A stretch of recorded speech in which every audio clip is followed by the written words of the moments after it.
The moment I walked into my childhood home holding my $5 million lottery ticket, I expected celebration. Instead, my parents sat me down with stone-cold faces and delivered an ultimatum that shattered my world: give half the winnings to my unemployed brother Tyler, or pack my bags. When I refused, they actually tried to destroy what they thought was my ticket. But as I watched them tear it to pieces, I couldn't stop laughing. Because what they destroyed wasn't my real winning ticket at all. 3 weeks before that devastating confrontation, I was just another 28-year-old woman grinding through another ordinary Tuesday at Henderson & Associates, the mid-sized accounting firm, where I'd been crunching numbers for the past 4 years.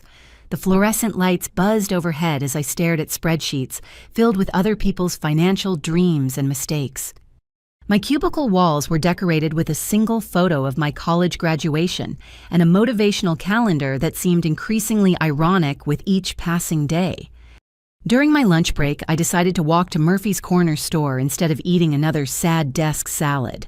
The October air carried the scent of fallen leaves, and something about the crisp afternoon made me feel adventurous. Murphy's was one of those old-fashioned neighborhood shops that sold everything from lottery tickets to homemade sandwiches. The elderly owner, Frank Murphy, had known my family for decades. "Anissa, how's the number-crunching business treating you?" Frank asked as the bell above the door chimed my entrance. "Can't complain, Mr. Murphy, though sometimes I wonder if there's more to life than balancing other people's books." He chuckled while restocking candy bars. "You know what they say about dreaming big?" That's when I noticed the Powerball display. The jackpot had climbed to $53 million. On impulse, I pulled out $5 and decided to buy a ticket. Instead of using random numbers, I chose dates that meant something to me: my birthday, my parents' anniversary, Tyler's birthday, and the day I graduated college. Looking back, the irony of using family dates is almost painful. Frank handed me the ticket with a wink. "May Lady Luck smile on you, dear." I folded it carefully into my wallet behind my driver's license and forgot about it completely. For the next 3 weeks, that little piece of paper sat there while I continued my routine of work, occasional drinks with friends, and dutiful Sunday dinners with my family. Life felt predictable and safe, if not particularly exciting. The night everything changed started like any other. I was sprawled on my couch in my small downtown apartment, wearing my favorite oversized college sweatshirt and fuzzy socks, mindlessly scrolling through social media while a cooking show played in the background. A news notification popped up about the Powerball drawing, and curiosity made me search for the winning numbers. My heart stopped when I saw them: 7, 14, 23, 31, 42, with the Powerball number 19. I knew those numbers. I scrambled for my wallet, hands shaking as I unfolded my ticket. 7, 14, 23, 31, 42, 19. I checked again and again. I Googled the numbers, screenshot them, compared them side by side with my ticket. Every number matched perfectly. I had won $53 million, which after taxes would be about $32 million if I took the lump sum. But my ticket said $5 million because that was my share after the annuity calculations. My first instinct was to call someone to scream with joy to share this incredible moment, but something held me back. Maybe it was years of watching my family's dynamics, or maybe it was pure intuition, but I decided to keep quiet while I figured out what to do next. Over the next few days, I researched everything about lottery winners. I read horror stories about families torn apart by sudden wealth, about people who lost everything because they trusted the wrong people. One article particularly caught my attention. It was about lottery scams and how criminals would steal or duplicate winning tickets. That's when I got the idea that would ultimately save me. Using my graphic design skills from college and access to high-quality printers at work, I created a perfect replica of my winning ticket. It took several attempts to match the exact paper-quality font and layout. I even artificially aged it to match the original's wear. The fake ticket was so convincing that even I had trouble telling the difference. Meanwhile, I quietly moved my real winning ticket to a safety deposit box at First National Bank, taking the day off work to handle the paperwork. I told the bank manager it was important family documents, and she assured me they would be completely secure. The twist that would change everything came from my decision to research lottery winner protection strategies. I wasn't just being paranoid, I was being smart. And that smartness would soon expose my family's true colors in ways I never imagined possible. Growing up in the Sullivan household meant learning early that love came with conditions, and those conditions always seemed to favor my older brother Tyler. While I was earning straight A's and working part-time jobs to save for college, Tyler was charming his way out of every consequence and convincing our parents that his failures were everyone else's fault. Tyler, now 31, had perfected the art of being professionally unemployed. He'd had dozens of jobs over the years: retail, food service, construction sales, even a brief stint as a personal trainer. Each position ended the same way, with Tyler explaining how his boss was incompetent, his coworkers were jealous, or the customers were impossible. Our parents, Margaret and Robert, accepted every excuse and provided endless financial support. My mother, Margaret, worked as a dental hygienist and had always been the family's emotional mediator, constantly making excuses for Tyler's behavior while expecting me to be understanding and mature. She had this way of sighing deeply whenever Tyler's latest crisis arose, as if his problems were natural disasters beyond anyone's control. My father, Robert, managed inventory at a mid-sized manufacturing company and prided himself on being practical and logical. Yet when it came to Tyler, his logic disappeared completely. He'd lecture me about fiscal responsibility while handing Tyler $100 bills for gas money that somehow never made it to the gas tank. The breaking point came 6 months before my lottery win during a family barbecue at my parents' house. I'd arrived early to help my mother prepare side dishes when I noticed Tyler behaving strangely. He kept checking his phone nervously and excusing himself to take mysterious calls. When he thought no one was looking, I caught him going through my mother's purse. I followed him upstairs and discovered him in my parents' bedroom, rifling through my father's dresser drawer, where they kept emergency cash. He was stuffing bills into his pocket when I cleared my throat. "What are you doing, Tyler?" He spun around, his face flushing red. "Anissa, you scared me. Dad said I could borrow some money." By sneaking around and taking it without asking, Tyler's charming mask slipped for just a moment, revealing something desperate underneath. "Look, you don't understand. I'm in a tight spot right now, and I need this money for something important." Important? Like what? Another failed business venture? Another investment opportunity that's definitely going to make you rich this time? His jaw tightened. "You've always been jealous of me. You know that Mom and Dad try to include you, but you're just bitter because things come easier to me." That conversation opened my eyes to Tyler's real nature. Over the following weeks, I paid closer attention to his behavior and started noticing patterns. He'd visit our parents multiple times per week, always leaving with cash food or having bills paid on his behalf.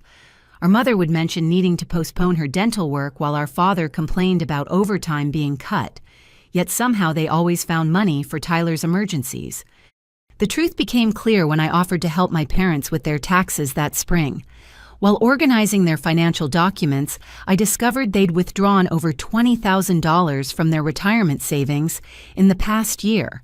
When I asked about it, they became evasive and defensive. "Everyone goes through rough patches," my mother said, not meeting my eyes. "Family helps family." "But Mom, you're risking your own security. What happens when you want to retire?" "Tyler's going to pay it back when his situation improves," my father insisted. "He's working on some big opportunities." I realized my parents had been systematically depleting their savings to enable Tyler's lifestyle. They'd convinced themselves they were helping him through temporary difficulties, but Tyler had no intention of changing. He'd found a reliable source of money that required no effort, no responsibility, and no accountability. The most shocking discovery came when I found credit card statements showing my parents had taken cash advances to give Tyler money. They were paying interest on money they'd borrowed to support their adult son's refusal to work consistently. Meanwhile, I'd been contributing to their household expenses whenever possible and had never asked for financial help since graduating college. The toxic dynamic became impossible to ignore. Tyler was the golden child who could do no wrong, while I was expected to be endlessly understanding and supportive. His failures were met with sympathy and financial rescue, while my successes were taken for granted. If I ever needed help, I was told to be more independent and responsible. This pattern of favoritism had shaped every major decision in our family for years. Tyler received a car for his 16th birthday, while I was told cars had to be earned. He got his college tuition paid while I worked multiple jobs and took out loans. When he dropped out junior year, there were no consequences. When I graduated with honors, the celebration lasted about 5 minutes before the focus shifted back to Tyler's latest crisis. Understanding this dynamic made my decision to hide my lottery win feel not just smart, but necessary. I knew exactly what would happen if I announced it. Tyler's problems would become my responsibility, and my good fortune would be treated as the family's salvation rather than my personal achievement. The twist I hadn't anticipated was discovering just how deep Tyler's problems really went and how far my parents were willing to go to protect him from consequences. 3 weeks after winning the lottery, I finally decided it was time to tell my family. I'd spent those weeks consulting with financial advisors, lawyers, and accountants, setting up trusts and investment strategies to protect my winnings. The real ticket remained safely locked away, while the fake one stayed in my wallet, waiting for the moment I'd need it. On a crisp Sunday morning in November, I drove to my parents' house for what I thought would be a celebration. The suburban neighborhood looked peaceful, with neat lawns covered in fallen leaves and pumpkins still decorating front porches from Halloween. My childhood home sat on a corner lot, a modest 2-story colonial with blue shutters that my father repainted every few years with religious dedication. I found my parents in the kitchen sharing coffee and reading different sections of the newspaper. This had been their Sunday ritual for as long as I could remember. My mother looked up with a warm smile that made my heart ache knowing what was about to happen. Anissa, perfect timing. I just pulled cinnamon rolls out of the oven. "Where's Tyler?" I asked, noticing his absence. "Still sleeping," my father replied without looking up from the sports section. "He got in late last night." I took a deep breath, my hand instinctively moving to my wallet where the fake ticket waited. Actually, I have some news to share. Something pretty incredible happened to me. Both parents set down their newspapers, sensing the importance in my voice. My mother reached across the table and squeezed my hand. "What is it, honey? You look nervous." 3 weeks ago, I bought a lottery ticket on impulse. Just $5 numbers based on family dates. I completely forgot about it until I saw the drawing results. I paused, watching their faces. I won $5 million. The silence that followed lasted exactly 7 seconds. I counted them. Then my mother's face lit up with pure joy. "Oh my goodness, Anissa, Robert, did you hear that our daughter won the lottery?" My father stood up so quickly his chair scraped against the floor. $5 million. Are you absolutely certain? Did you check the numbers multiple times? I verified it with the lottery commission. It's real.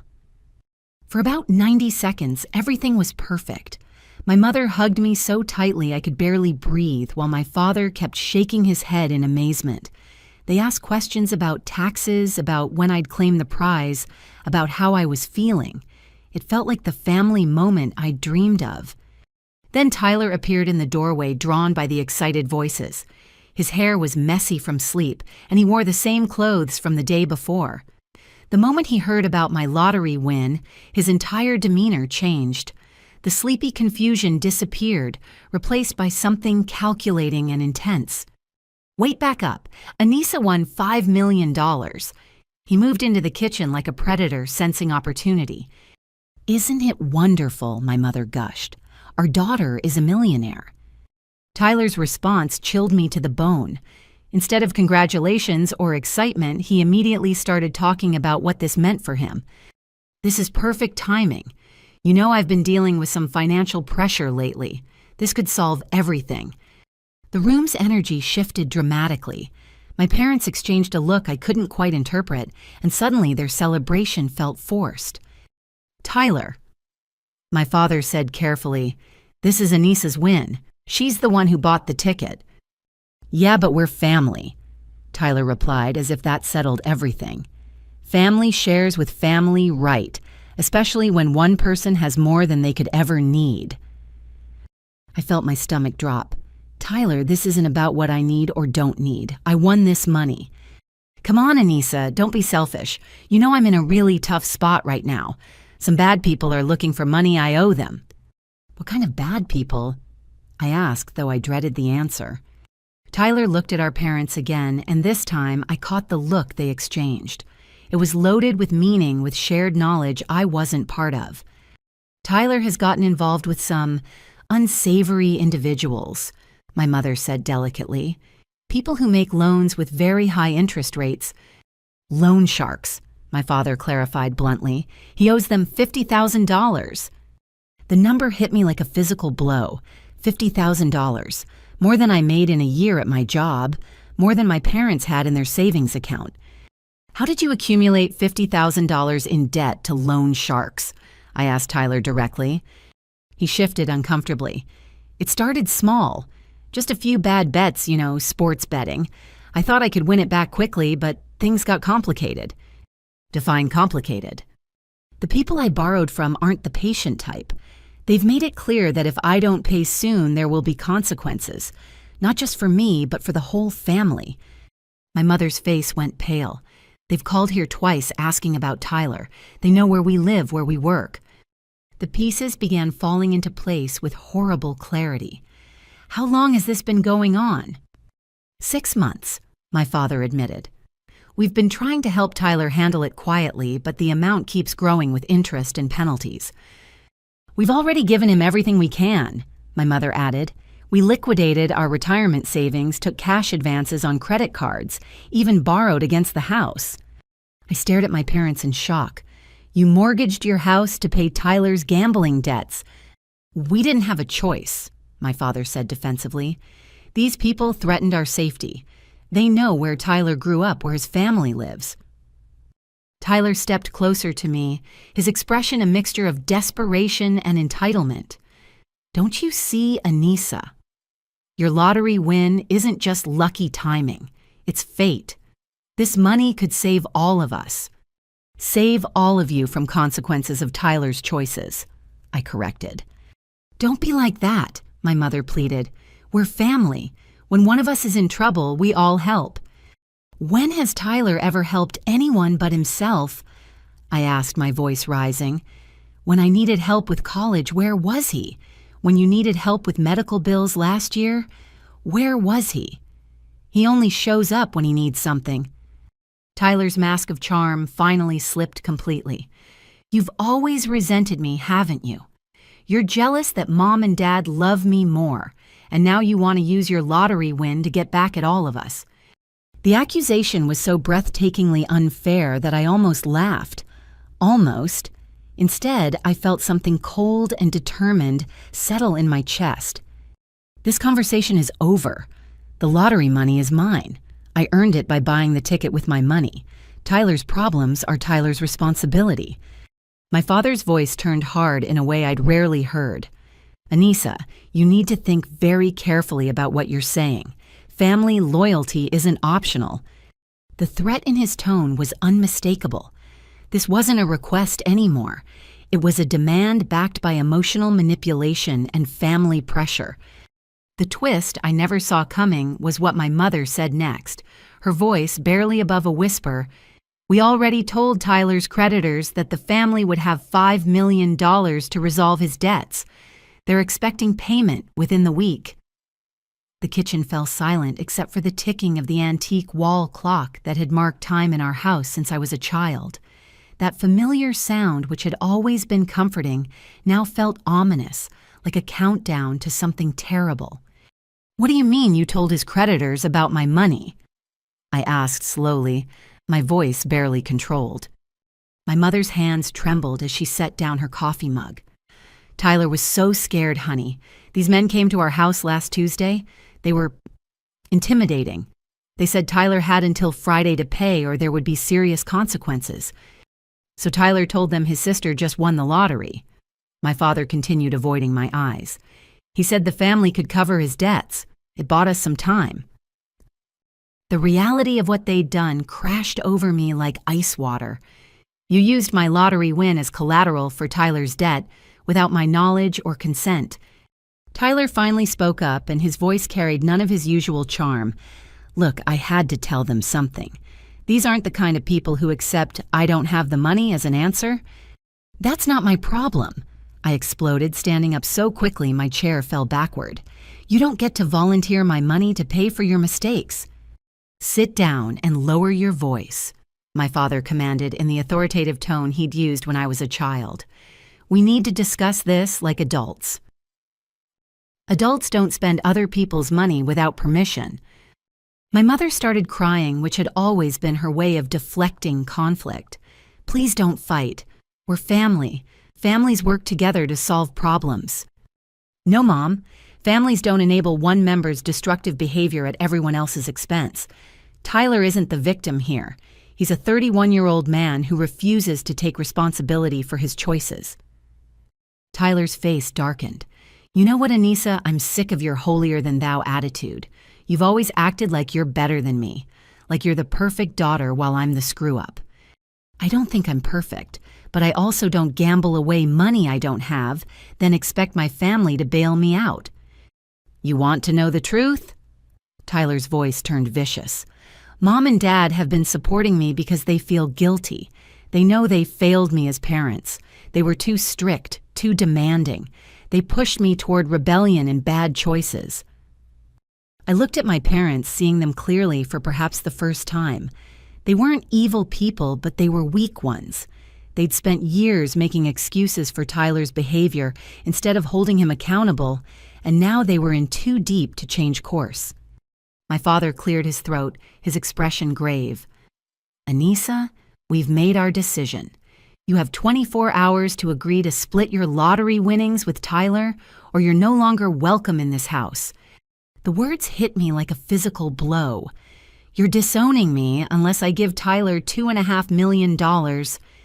We're asking you to save your brother's life and protect this family, my mother said through her tears. If you refuse, then you're choosing money over family.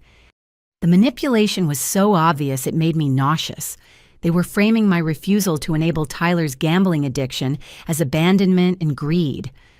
What about Tyler choosing gambling over family? What about him putting all of you in danger with his debts? That's different, my father said dismissively. Tyler made mistakes, but he's learned from them. This is about moving forward. I laughed bitterly. Tyler has been making the same mistakes for 15 years. Every crisis is supposedly the last one. Every bailout is supposedly the final time you'll have to rescue him. Tyler stepped closer, his eyes cold. You don't understand the pressure I've been under. You've always had everything easy. Good grades came naturally. You got scholarships. You landed a stable job. Some of us have to work harder for success. Work harder, Tyler. When was the last time you held a job for more than 6 months? That's not fair. The economy is tough, and employers don't appreciate loyalty anymore. The conversation was becoming circular, with Tyler deflecting responsibility and my parents enabling his excuses. I realized this wasn't really about the money. It was about power and control. They'd discovered leverage over me and intended to use it. My father pulled out his phone and showed me the screen. I've scheduled a meeting with our financial advisor for tomorrow afternoon. He'll help us figure out the best way to transfer your winnings to cover Tyler's debts and set up a trust for his future security. The arrogance was breathtaking. They'd already moved forward with plans for my money as if my consent was merely a formality. I also called the lawyer who handled our mortgage refinancing, my mother added. He said there might be tax implications for large family transfers, but nothing we can't handle. They'd been busy during the week since Tyler told them about my lottery win. While I'd been processing the news and making responsible financial arrangements, they'd been planning how to spend my money. So let me understand this correctly, I said, fighting to keep my voice steady. You've already promised Tyler's dangerous creditors that I'll pay his debts. You've scheduled meetings with financial professionals to manage my money. You've researched the legal implications of transferring my winnings, all without asking me. We knew you'd need time to process, my father said. We were just preparing options to make the transition smoother. And if I refuse? The silence stretched for nearly a minute. Finally, my mother spoke, her voice barely audible. Then you're not the daughter we raised. The daughter we raised would put family first. Tyler nodded emphatically. Exactly. This is about who you really are, Anissa. Are you the selfish, greedy person you're acting like right now, or are you the loving sister who cares about her family's safety and future? The emotional manipulation was so thick I could practically taste it. They were rewriting history, making my refusal to enable Tyler's addiction into a character flaw, my desire to keep my own winnings into greed and selfishness. My father checked his watch. You have until noon tomorrow to decide. If you agree to help Tyler, we'll celebrate and move forward as a family. If you refuse, we'll expect you to pack your things and leave. This isn't my house anymore, I pointed out. I moved out 6 years ago. But you're still part of this family, my mother said, until tomorrow at noon. The threat was clear and final. Submit to their demands or lose my family forever. They were betting that I loved them more than I valued my independence and self-respect. They were gambling that I'd cave under pressure, just like I had so many times growing up when faced with their disapproval. What they didn't know was that I'd spent 3 weeks preparing for exactly this moment. I'd researched family lottery disputes, consulted with lawyers about protecting assets, and most importantly, I'd created the perfect insurance policy against their manipulation. The fake lottery ticket in my wallet was about to prove its worth, because if my family wanted to destroy my happiness and steal my winnings, I was going to let them try. And when they did, I'd have all the evidence I needed to show them exactly who they really were. The twist they never anticipated was that their own greed and manipulation would become their downfall. I spent that night in my apartment staring at the ceiling and processing what had just happened. The family I'd grown up with, the people who were supposed to love me unconditionally, had given me an ultimatum: sacrifice my future for Tyler's mistakes, or lose them forever. The betrayal cut deeper than I'd expected, but it also clarified everything. Around 10 the next morning, Tyler showed up at my door unannounced. I lived in a converted warehouse downtown, one of those trendy loft spaces, with exposed brick walls and floor-to-ceiling windows. When I opened the door, Tyler looked genuinely terrible. His clothes were wrinkled, his hair unwashed, and his eyes were red-rimmed with exhaustion. "Can I come in? We need to talk." Against my better judgment, I stepped aside and let him enter. He moved slowly through my living space, taking in the modern furniture and artwork I'd carefully selected over the years. Everything in my apartment represented my independence and personal taste, things Tyler had never bothered to notice before. "Nice place," he said, running his fingers along my dining table. "Must be expensive living downtown like this." "I work for it." Tyler turned to face me, and I was shocked by how genuinely desperate he looked. The confident, charming facade he usually wore was completely gone, replaced by raw fear. "Anissa, I need you to understand something. This isn't just about money anymore. These people I owe, they're not going to wait much longer." He pulled out his phone and showed me a series of text messages. The language was crude and threatening, describing in detail what would happen to Tyler if he didn't pay. But worse than that, the messages mentioned our parents by name, listing their home address and work schedules. "They know everything about our family," Tyler continued, his voice shaking. "They know Mom leaves for work at 7:30 every morning. They know Dad's car. They've been watching us." I felt a chill run down my spine, but I forced myself to stay focused. "How did you get involved with people like this?" Tyler collapsed onto my couch, burying his face in his hands. "It started innocently enough, just friendly sports betting with some guys I met at a bar. $5 here, $10 there. Then I had a streak of good luck and started betting bigger amounts." He looked up at me, and for the first time in years, I saw genuine vulnerability in his expression. "I thought I had a system, Anissa. I was tracking statistics following expert predictions. For a while, I was actually winning consistently. I paid off my credit cards, caught up on my car payments. I felt like I'd finally found something I was good at. What changed? The friendly betting turned into serious business. The casual group became connected to bigger operations. Before I knew it, I was borrowing money to place larger bets, convinced I could win enough to pay everything back and still come out ahead. Tyler's story was depressingly familiar. I'd heard similar accounts from clients at the accounting firm who'd gotten in over their heads with investments or business ventures. The pattern was always the same: early success, leading to overconfidence, bigger risks, inevitable losses, and desperate attempts to recover. The worst part is that I'm good at it, Tyler continued.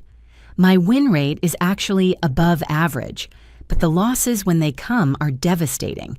I'd win $3,000, then lose $8,000 trying to win back what I'd lost the week before. He stood up and began pacing my living room, his agitation growing.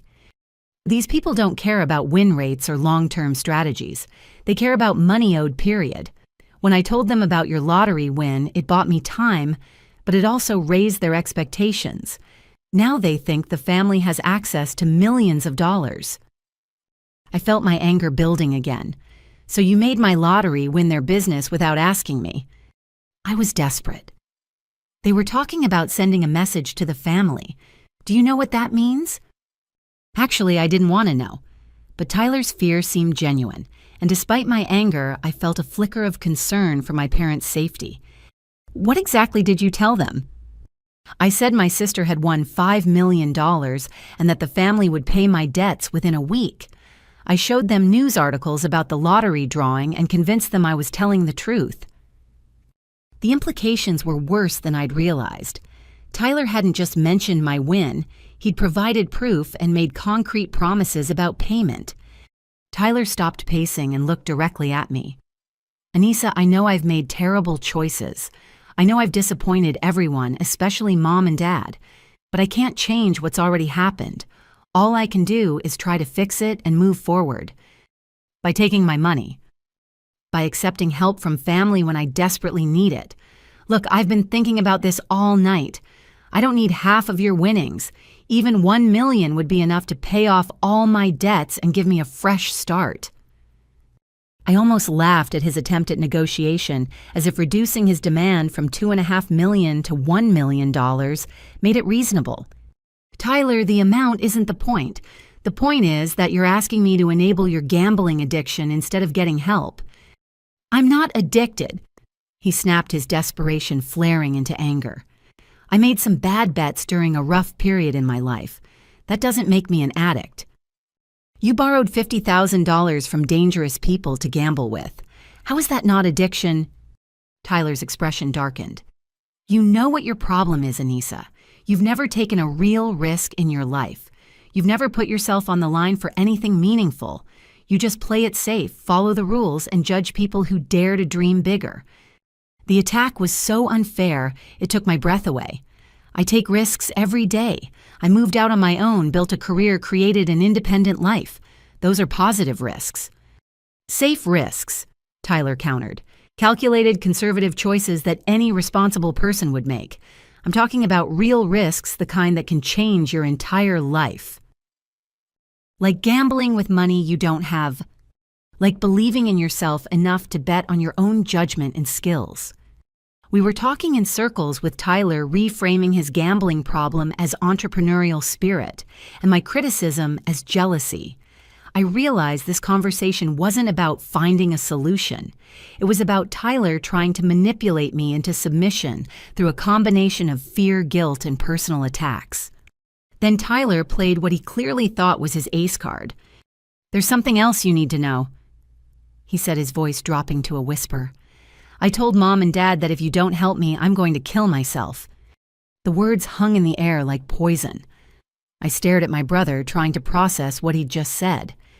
You threatened suicide to manipulate our parents. I didn't threaten anything. I just explained that I couldn't live with the consequences if these people hurt our family because of my debts. I told them I'd rather be dead than responsible for something happening to them. The manipulation was so calculated and cruel that I felt physically sick. Tyler had weaponized our parents' love for him, using their fear of losing him to pressure me into compliance. That's emotional terrorism, Tyler. That's honesty about how desperate I am. He moved closer to me, his eyes intense and pleading. Anissa, I swear to you, if you help me this one time, I'll never ask for anything again. I'll get professional help for my gambling. I'll find a steady job and stick with it. I'll pay you back every penny over time. I'd heard versions of this speech dozens of times over the years. Tyler always promised to change after each crisis, and the promises always proved empty. You said the same thing when Mom and Dad bailed you out of credit card debt 2 years ago. You said it when they paid your car loan last year. You said it when they covered your apartment deposit 6 months ago. This time is different. This time the consequences are serious enough to motivate real change. The consequences have always been serious, Tyler. You just never had to face them because Mom and Dad kept rescuing you. Tyler's facade of vulnerability cracked completely, revealing the manipulative person underneath. Fine. You want to play hardball? Here's the reality: if you don't help me and something happens to our parents because of my debts, that's on you.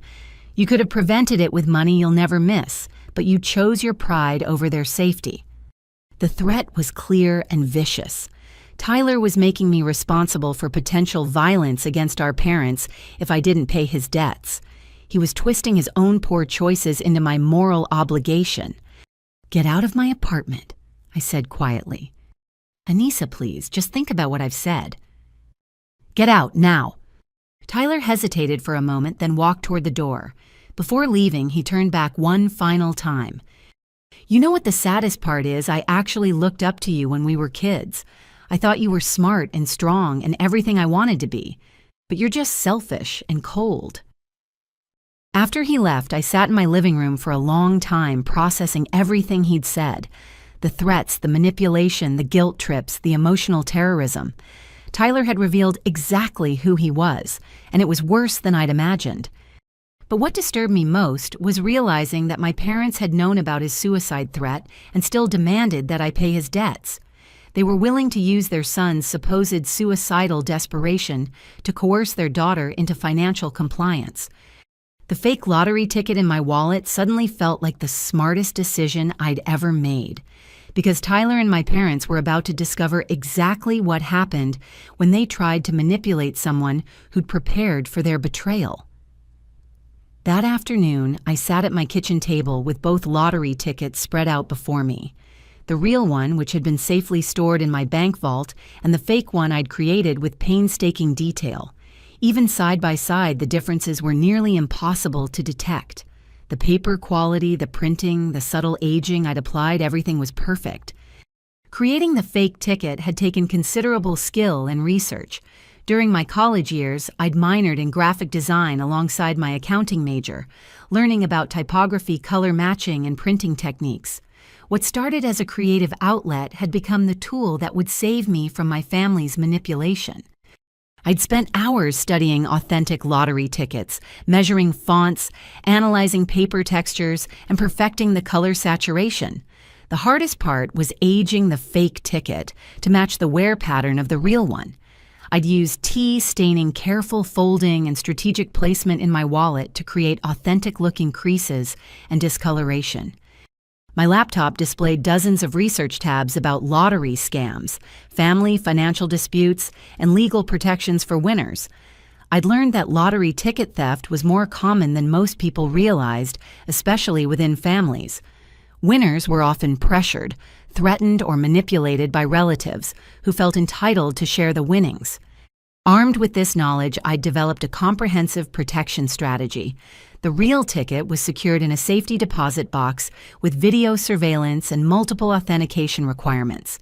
I documented every step of the process, photographed the real ticket from multiple angles, and even had it professionally verified by the Lottery Commission. But the fake ticket was my masterpiece of psychological warfare. It looked absolutely authentic, but was completely worthless. Anyone who tried to cash it would immediately discover it was fraudulent. but until that moment, it would seem like the genuine article. My phone rang, interrupting my planning. It was my mother. "Hi, honey, how are you holding up after this morning?" Her voice carried false warmth, the tone she used when trying to manage family conflicts. I could hear the strain underneath her cheerful facade. "I'm fine, Mom, just thinking about everything Tyler told me." He really is desperate, Anissa.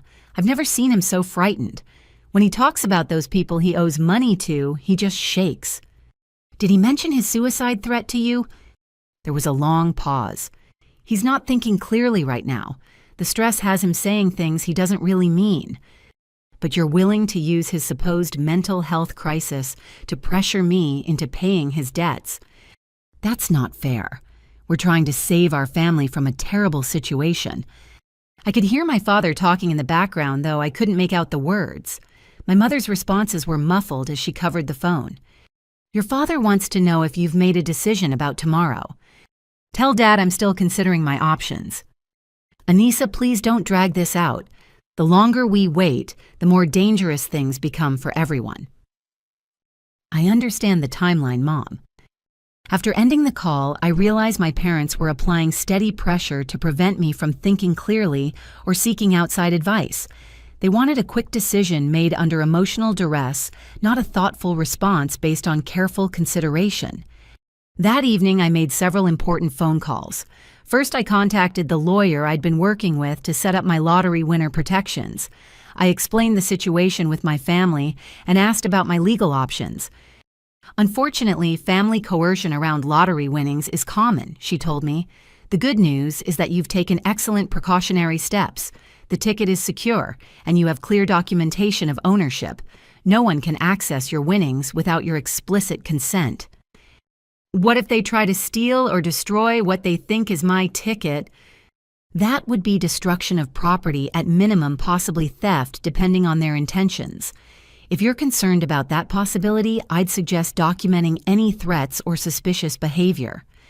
My second call was to Dr. Rachel Morrison, a therapist who specialized in family dynamics and financial stress.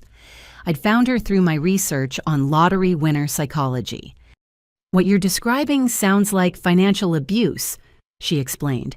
"Your family is using emotional manipulation, threats, and ultimatums to control your behavior and access your money. That's a form of domestic abuse even between adult family members." They keep saying it's about family loyalty and helping Tyler. "Abusers always frame their behavior as necessary or justified, but healthy families don't threaten disownment to force financial compliance. They don't use one member's crisis to exploit another member's success." Dr. Morrison's words validated what I'd been feeling but couldn't articulate. This wasn't about family loyalty. It was about power and control. My final call was to my best friend Sarah, who lived across the country but had remained close despite the distance. We'd met in college and had supported each other through every major life challenge since then. "Wait, back up," Sarah said after I'd explained the situation. "Your parents are threatening to disown you unless you give Tyler millions of dollars for his gambling debts." That's the simplified version, but yes. "Anissa, that's insane. That's not how normal families handle problems." I know that intellectually, but when you're in the middle of it all, the emotional manipulation makes you question yourself. What does your gut tell you to do? Fight back. Show them consequences for trying to manipulate and threaten me. Then trust your instincts. You've always been the strong one in your family. Don't let them break you down now. After those conversations, I felt confident about my decision. My family wanted to play emotional warfare. I was prepared to show them what happened when they underestimated their target. I spent the rest of the evening preparing my apartment for what was coming. I charged my phone and tested the video recording function. I reviewed my financial documents and legal protections. Most importantly, I practiced my reaction for when they tried to destroy what they thought was my lottery ticket. The fake ticket went back into my wallet, positioned exactly where Tyler had seen me keep it during his visit. If my family wanted to steal my winnings, they'd have to reveal their true character by attempting theft and destruction of property. What they didn't realize was that their greed and desperation would provide me with all the evidence I needed to justify cutting them out of my life permanently. The fake ticket wasn't just protection. It was a trap that would expose their moral bankruptcy once and for all. The twist they never anticipated was that their victim had spent weeks preparing for their betrayal. I barely slept that night knowing what was coming. Every sound in my building made me alert.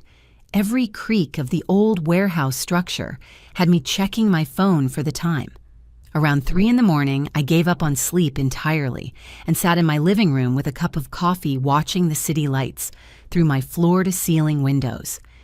My phone had been recording audio since midnight, tucked discreetly in my jacket pocket.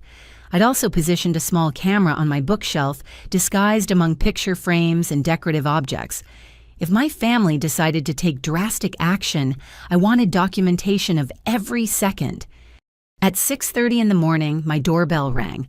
I wasn't surprised to see both my parents standing in the hallway looking grim and determined. My father carried a set of my old house keys that I'd forgotten they still had, while my mother clutched her purse tightly against her chest. "We need to talk," my father said without preamble. I stepped aside to let them in, noticing how they both scanned my apartment as if seeing it for the first time. They moved with purpose, not the casual familiarity of previous visits. "It's early for a social call," I observed. "We couldn't sleep," my mother replied. "This situation with Tyler has all of us on edge." My father positioned himself near the kitchen while my mother stayed closer to the living room. I realized they were unconsciously blocking potential exit routes, treating this more like a confrontation than a conversation. "Have you made your decision about helping Tyler?" my father asked. "I've been thinking about it all night." "And?" I let the pause stretch uncomfortably long before responding. I need more information before I can commit to anything. Tyler's story has holes in it, and I want to understand exactly what I'd be getting involved in. My parents exchanged a look of frustration. They'd clearly hoped for immediate compliance. "What kind of information?" my mother asked. "I want to meet these creditors Tyler owes money to. I want to see documentation of his debts. I want a written agreement about repayment terms and guarantees that this will be the final bailout." My father's jaw tightened. "Anissa, you're overthinking this. Sometimes family situations require trust and quick action, not business negotiations. When the family situation involves millions of dollars and dangerous criminals, I think due diligence is appropriate." "You sound like you're already planning to refuse," my mother said, her voice taking on a wounded tone. "I sound like someone who wants to understand what she's agreeing to before making irreversible financial commitments." The tension in the room was becoming palpable. My parents hadn't expected resistance or questions. They'd expected emotional capitulation to family pressure. "Where's your lottery ticket?" my father asked suddenly. The question caught me off guard with its directness. "Why?" "We want to see it. After everything Tyler told us, we want to verify that you actually won what you claim you won." I felt a chill run down my spine. My parents were questioning the authenticity of my lottery win as if I might have fabricated the entire story. "You think I'm lying about winning $5 million? We think you might be exaggerating," my mother said carefully. "Maybe you won a smaller amount and you're using Tyler's crisis as an excuse to avoid sharing." The accusation was breathtaking in its audacity. They were suggesting I'd invented or inflated my lottery win to justify refusing to help Tyler. "The ticket is in my wallet," I said, gesturing toward the kitchen counter where I'd deliberately placed my purse. Both parents looked toward my purse with an intensity that made my skin crawl. I could practically see them calculating whether they could grab it before I could stop them. "Could we take a look at it?" my father asked, moving closer to the counter. "Why?" "Because we want to help you plan the best way to claim your winnings and manage the tax implications. We've done research on lottery procedures." The lie was smooth but obvious.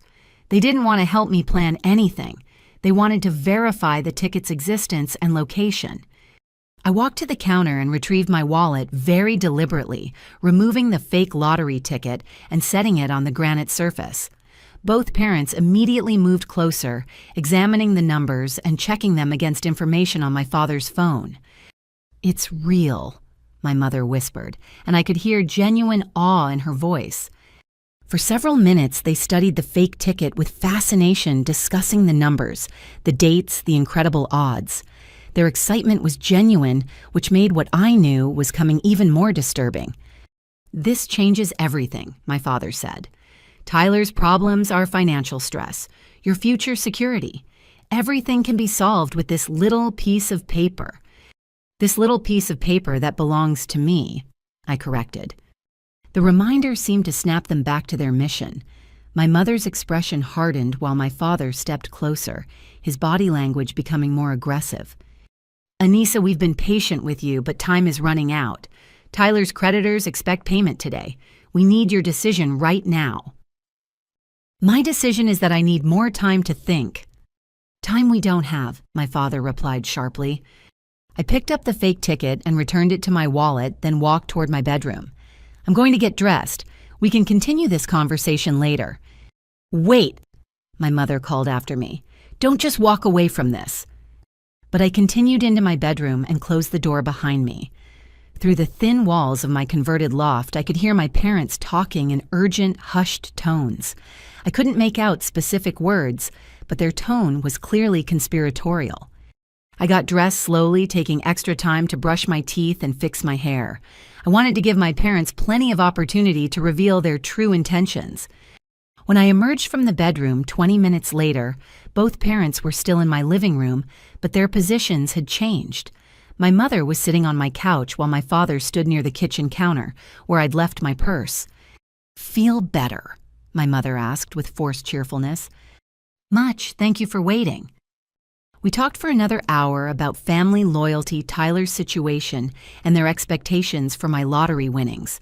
The conversation was circular and increasingly tense, with my parents growing more frustrated by my refusal to commit immediately.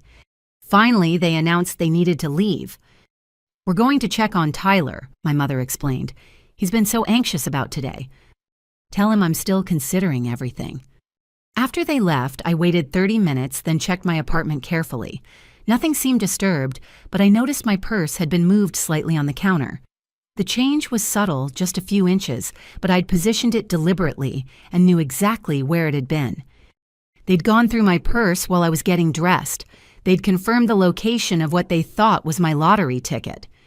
I spent the rest of the day running errands and staying away from my apartment. I wanted my parents to believe I was going about my normal routine, unaware of their planning. In reality, I was giving them time to finalize whatever scheme they were developing. That evening, Tyler called me. "How did the conversation with Mom and Dad go this morning?" "They're very concerned about your situation." "Did you tell them you'd help me?" "I told them I needed more time to think." Tyler's frustration was obvious even over the phone. "Anissa, I don't have more time. These people are expecting payment tonight. If I don't deliver, they're going to assume I was lying about having access to the money. Maybe you should have thought about that before you told them about my lottery win without my permission." "Damn it, Anissa, this isn't a game. People could get hurt." "Then maybe you should turn yourself into the police and ask for protection from your creditors." Tyler hung up on me without responding. An hour later, my mother called. "Tyler is having a complete breakdown. He's talking about hurting himself if this situation doesn't get resolved. Then you should call a mental health crisis line and get him professional help. Or his sister could help him by sharing her lottery winnings."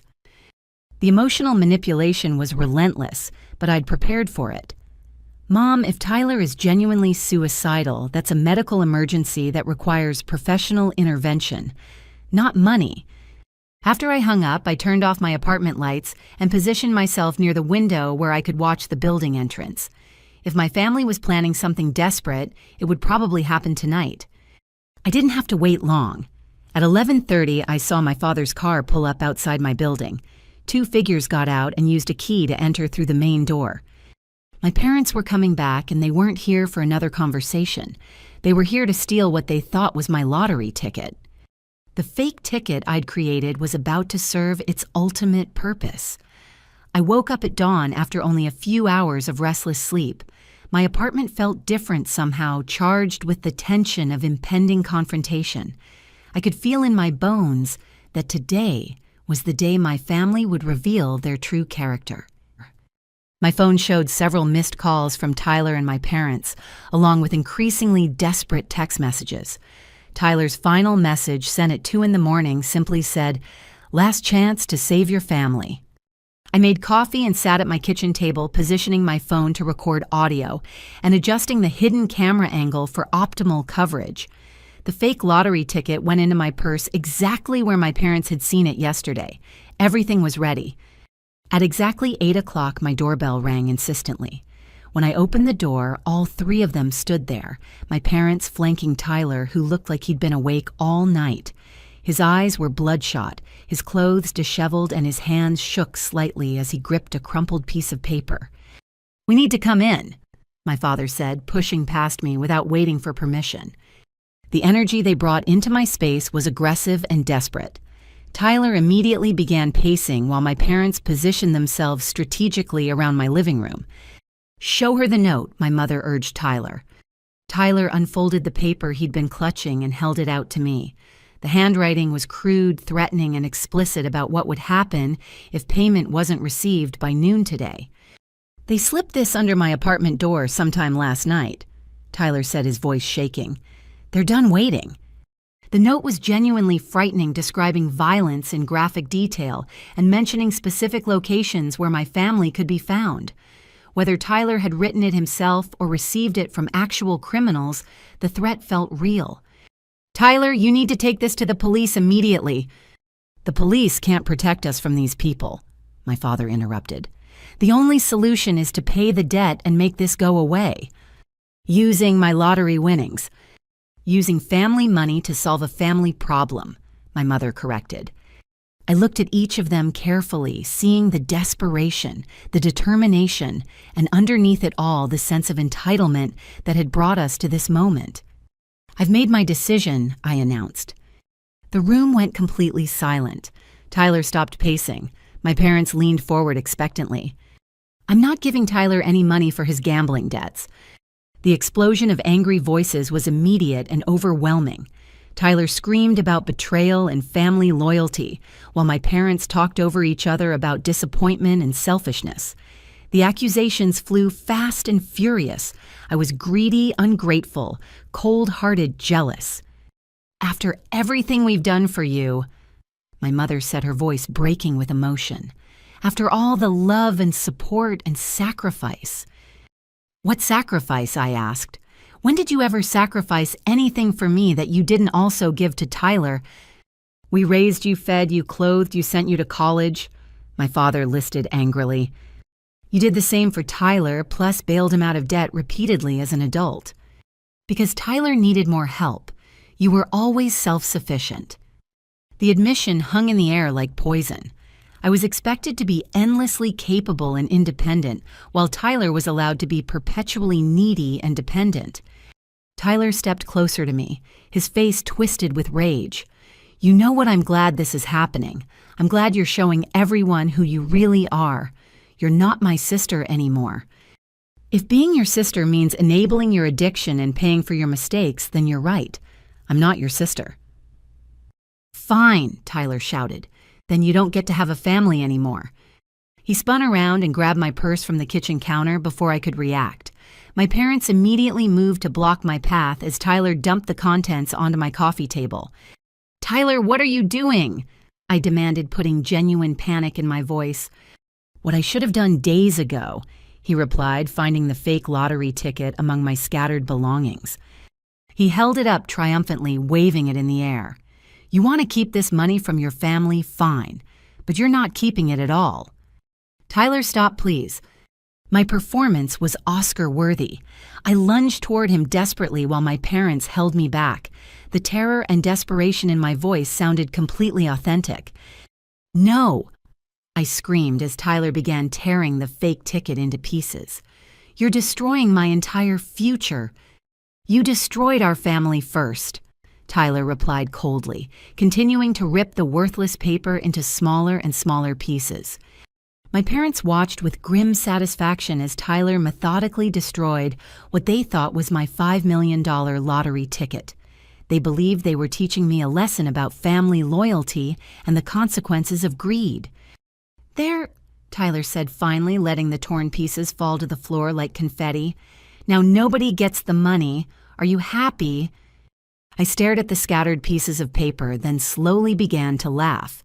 It started as a small chuckle, but grew into full, uncontrollable laughter that filled my entire apartment. "What's wrong with you?" my mother asked, alarmed by my reaction.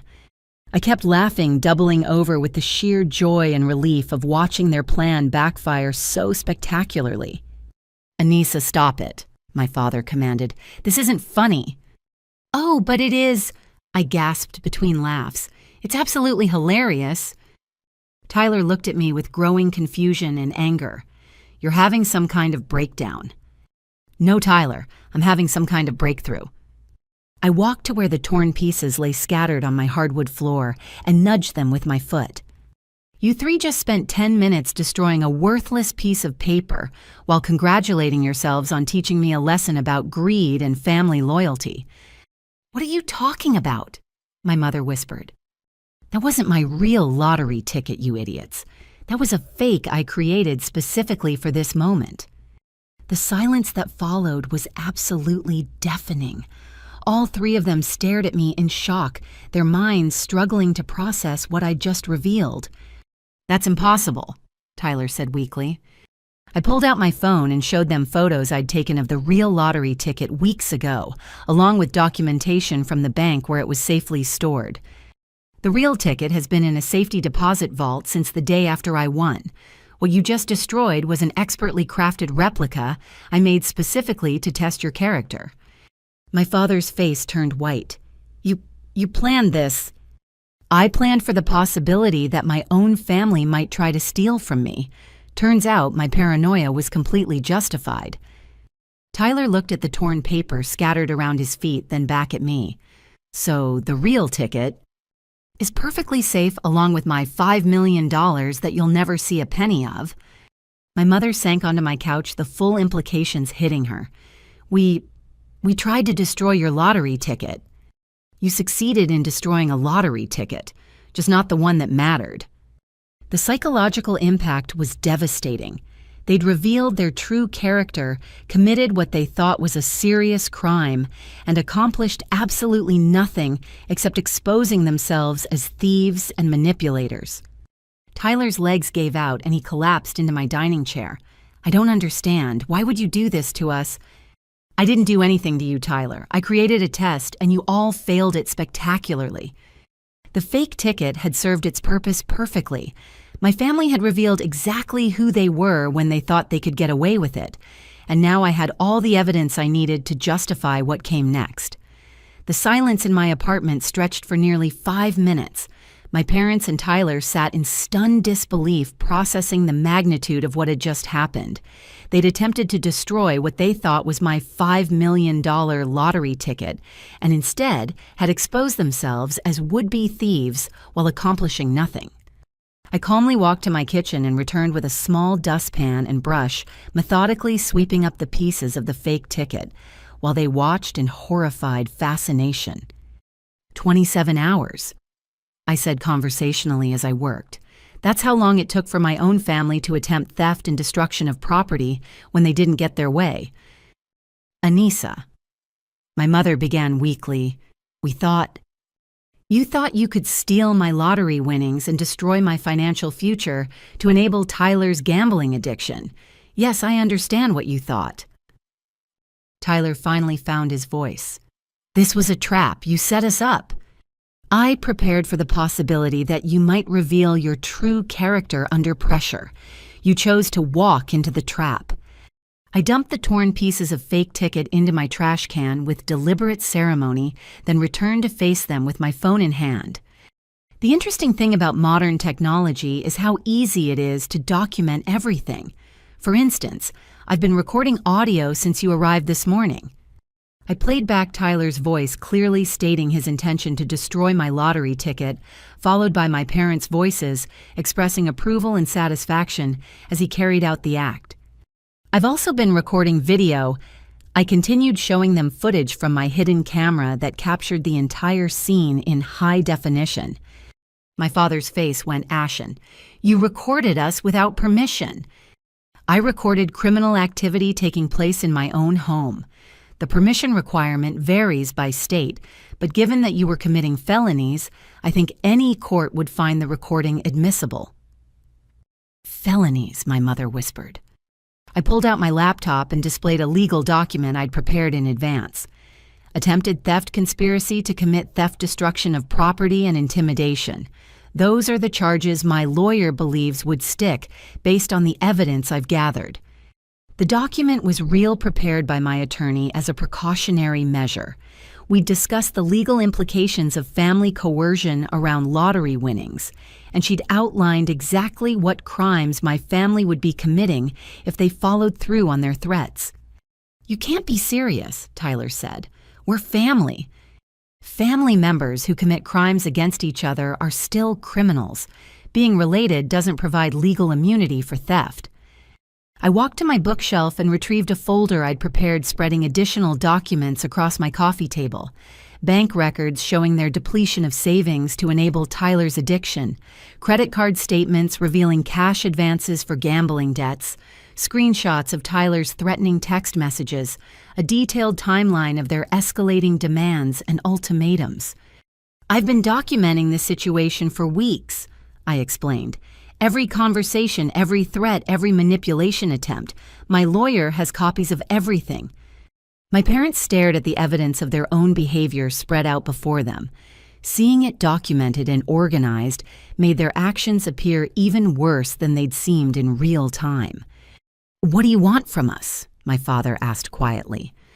"I want you to understand the gravity of what you just attempted. You tried to steal millions of dollars from your own daughter to pay for your son's gambling debts. You were willing to destroy my financial security to enable his addiction." Tyler stood up abruptly, his face flushed with anger. "Stop calling it an addiction. I made some bad bets during a difficult period in my life. Tyler, you borrowed $50,000 from criminals to gamble with. You threatened suicide to manipulate our parents. You convinced them to liquidate their retirement savings and mortgage their house. That's not bad luck. That's addiction." "You don't know what you're talking about." I opened another file on my laptop and turned the screen toward them. "Actually, I know exactly what I'm talking about.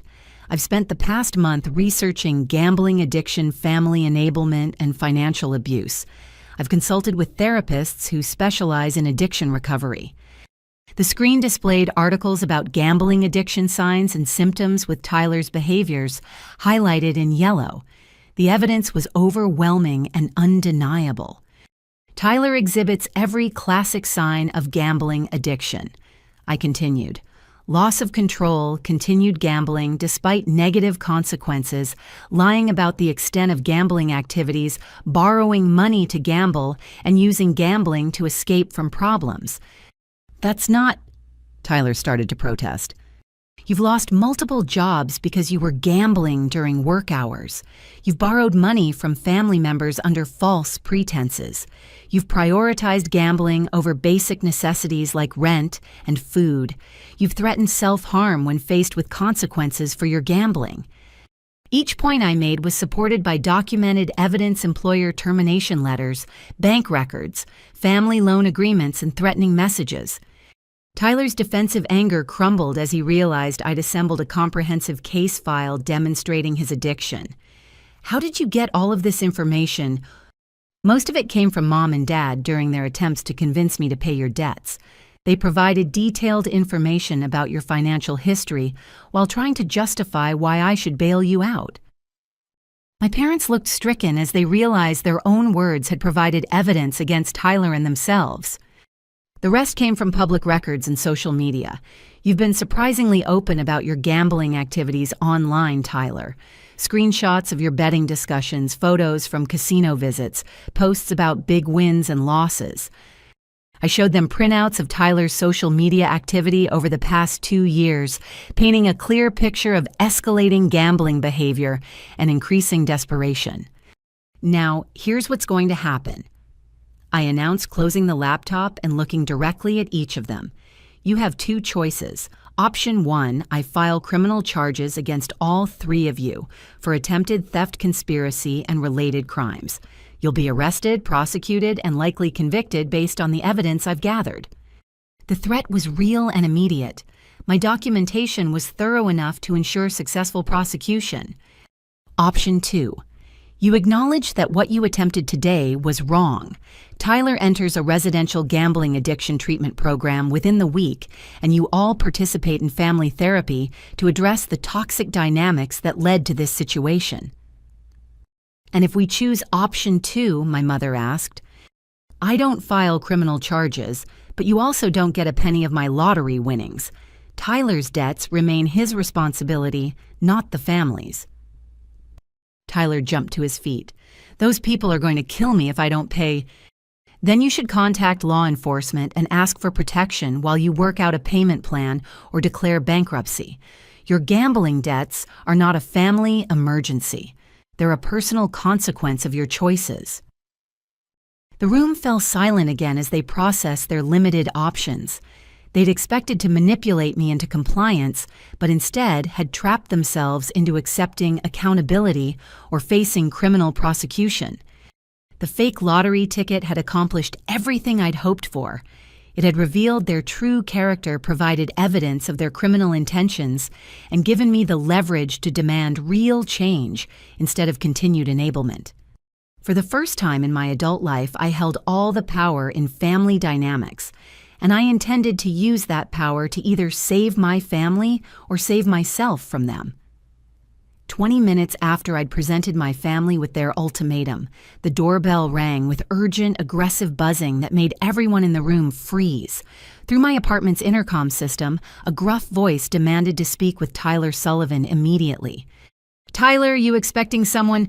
I asked, though I could see from his terrified expression that he knew exactly who was at my door. "Don't answer it," he whispered, his face draining of color. "Tyler Sullivan." The voice crackled through the intercom again. "We know you're in there. Your parents told us this address when we visited their house this morning." My parents looked stricken. My father tried to speak, but only managed a strangled whisper. We thought they were just checking on Tyler's progress with the money." The intercom buzzed again, longer and more insistently. "Mr. Sullivan, this is Jake Reeves. My associate Frankie and I need to discuss your payment schedule. We've been very patient, but our patience has limits." Tyler was visibly shaking now, pressed against my living room wall as if trying to disappear through it. The confident manipulator who destroyed my fake lottery ticket had been replaced by a cowering man terrified of the consequences of his choices. "Anissa." My mother pleaded, "Please don't let them in." "They're not going away," I replied, moving toward the intercom, "and I want to understand exactly what Tyler has gotten all of you involved in." "No," Tyler hissed. "You don't know these people. They're dangerous." "Then maybe you shouldn't have borrowed money from them." I pressed the intercom button. "This is Anissa Tyler's sister. Come up to apartment 4B. The look of absolute betrayal on Tyler's face was almost satisfying. He'd spent days trying to manipulate me with fear about these dangerous people, and now I was inviting them into my home to have an honest conversation. Within minutes, heavy footsteps echoed in the hallway outside my apartment. When I opened the door, 2 men stood there looking exactly like Central Casting's version of intimidating debt collectors. Jake Reeves was in his 40s, built like a former boxer, wearing a leather jacket despite the warm weather. His associate Frankie was younger but larger, with the kind of neck tattoos that suggested extensive familiarity with the criminal justice system. "You must be the lottery winner," Jake said with a smile that didn't reach his eyes. "Your brother's been telling everyone about your good fortune. Please come in. We need to clear up some confusion about Tyler's debts." Both men entered my apartment with the casual confidence of people accustomed to intimidating others. They took in my modern furnishings and expensive electronics with obvious appreciation. Nice place, Frankie commented. Lottery money goes pretty far, huh? Actually, I earned this through my job. The lottery win is separate. Jake's attention focused immediately on my parents and Tyler, who were huddled together near my kitchen like frightened animals. Tyler, buddy. There you are. We were starting to worry about you. The false friendliness in Jake's voice was more menacing than outright threats would have been. We stopped by your parents' house this morning to check on your progress with our payment arrangement. They seem very confident that today would be resolution day. My father cleared his throat nervously. We explained that there were some complications with accessing the lottery funds. Complications? Frankie repeated, his voice dropping to a dangerous whisper. What kind of complications? I stepped forward before my family could respond. The complication is that Tyler lied to you. I never agreed to pay his gambling debts with my lottery winnings. Both men turned their attention to me with predatory focus. I could feel the threat radiating from them, but I'd prepared for this moment psychologically and legally. So Tyler made promises he couldn't keep, Jake asked. Tyler made promises using money that doesn't belong to him, and never did. Jake nodded slowly as if processing this information. Then he turned back to Tyler with an expression that made my brother shrink further into the wall. Tyler. You told us your sister was a team player. You said family loyalty meant everyone would contribute to solving your little problem. She is family, Tyler stammered. She's just being stubborn about the money. Stubborn? Frankie laughed, but there was no humor in the sound. Or smart. Maybe she knows something about your situation that you haven't shared with us. The two men moved closer to Tyler, and I could see him beginning to panic. What do you mean? Tyler asked. Jake pulled out a tablet and began scrolling through information. See, after our conversation last week, we did some research on your background. Very interesting reading. He turned the tablet screen toward my family, displaying what appeared to be financial records and background check results. Turns out Tyler here isn't just a recreational gambler with bad luck. He's been running a little side business we weren't aware of. The room went completely silent. Tyler's face turned ashen while my parents looked confused. What kind of side business? I asked. Frankie took over the explanation with obvious relish. Your brother has been taking bets from other people, then using our operation to place those bets. When he wins, he keeps a percentage and pays out his customers. When he loses, he keeps the customers' money and tells them the bets are still pending, Jake finished. Pretty clever system, except he got greedy and started keeping money from winners, too. The implications hit me like a freight train. Tyler wasn't just a gambling addict. He was running a betting scam, using other people's money. How much money are we talking about? I asked. Jake consulted his tablet again. According to our investigation, Tyler has collected approximately $200,000 from various customers over the past 8 months. The $50,000 he owes us is just what he's lost of his own money. My parents stared at Tyler in horror as the full scope of his criminal activity became clear. Tyler, my mother whispered, is this true? Tyler's response was barely audible. It wasn't supposed to work like this. I was going to pay everyone back when I hit a big win. But you never hit a big win, Frankie observed. You just kept losing and digging the hole deeper. Jake put away his tablet and addressed my family directly. So here's our problem. Tyler owes us $50,000 in gambling debts, but he also owes his customers approximately $150,000 in fraudulent betting schemes. Some of those customers are becoming impatient. What does that mean? My father asked. It means other people are looking for Tyler people who make us look like choir boys, and when they find him, they're not going to be interested in payment plans or family negotiations. The criminal web Tyler had created was far more complex and dangerous than any of us had realized. He wasn't just an addicted gambler, he was a con artist who defrauded multiple people while using his family as unwitting accomplices. So when Tyler told us about his sister's lottery win, Jake continued, we figured that was perfect timing. $5 million would cover his debts to us, his debts to his customers, and provide a nice bonus for our trouble and investigation time. But now we learn that sister isn't willing to cooperate, Frankie added with false sadness. The threat was becoming explicit. They weren't just here to collect Tyler's debt. They were here to collect what they felt was owed from his entire betting scam operation. I understand your frustration, I told them calmly, but Tyler's criminal activity is his responsibility, not his family's. Jake smiled that cold smile again. See, that's where you're wrong. Tyler made this a family problem when he used your lottery win as collateral for his promises. He made it our business when he gave us this address and your names as references for his creditworthiness. The trap Tyler had created for my family was even worse than I'd imagined. His lies and manipulations had made all of us targets for multiple groups of dangerous criminals. But what neither Tyler nor his creditors had anticipated was that I'd been preparing for exactly this scenario. The fake lottery ticket had been just the beginning of my comprehensive protection strategy. As Jake and Frankie's revelations about Tyler's criminal operations sank in the atmosphere, and my apartment became suffocating. My parents looked like they'd aged 10 years in the past hour while Tyler appeared on the verge of complete collapse. I need to understand something, I said to Jake, maintaining my composure despite the growing tension. You're saying Tyler isn't just a gambler with bad luck, but someone running a fraudulent betting operation. Jake nodded, pulling out his tablet again. Tyler would approach people, coworkers, neighbors, friends from bars, and offer to place sports bets for them through what he claimed were professional connections, with better odds than regular bookies. He'd collect money from multiple people for the same game, Frankie continued. If the bets won, he'd pay out some customers, but not others, claiming their bets were still processing. If the bets lost, he'd tell everyone the bets were still pending, while he used their money for his own gambling. The sophistication of Tyler's scam was stunning. He'd essentially created a Ponzi scheme using sports betting as cover.